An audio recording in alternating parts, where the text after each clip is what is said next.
Hey, what's up guys, this is Gerard, back to you with another tutorial video on taxation. On this video, we're going to be talking about income tax holidays, particularly for BOI and PEZA registered entities.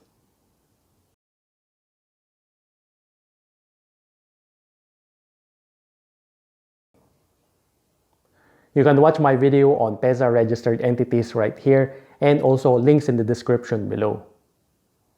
So similar to my discussion on PEZA registered entities, Board of Investments or BOI is an attached government agency to the Department of Trade and Industry.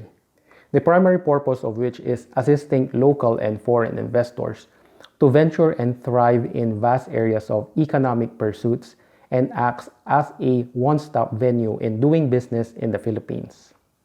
Now both PEZA and BOI registered entities share a similar fiscal incentive, which is income tax holidays.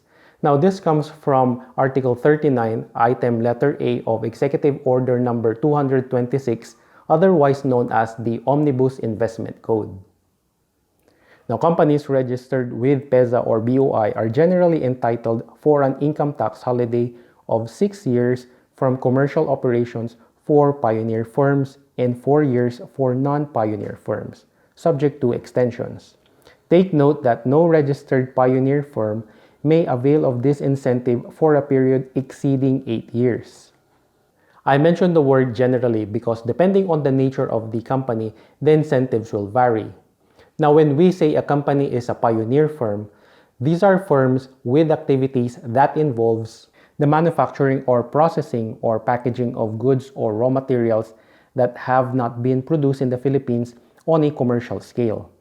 Uses a design, formula, scheme, method, process, or system of production or transformation of any element or raw material or finished good which is new and untried.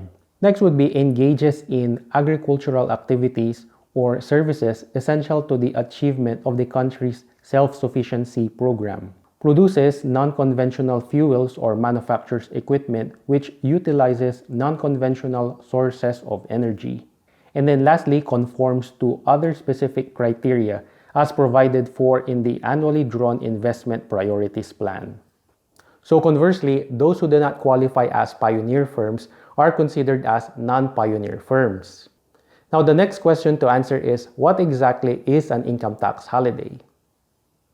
So a tax holiday is a government incentive program that offers tax reduction or elimination thereof. They are commonly used by governments in developing countries to help stimulate foreign investment.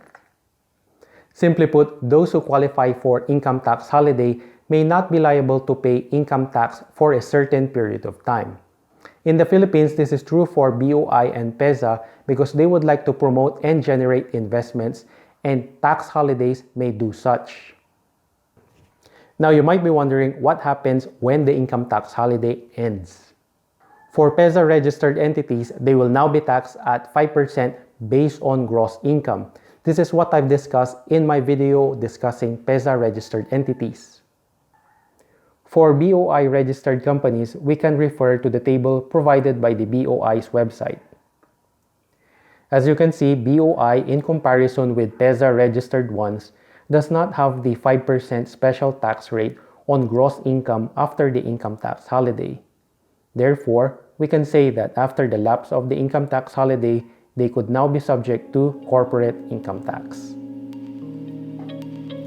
And that's it. So I like to learn more about this topic, so let me know what you guys think in the comment section below.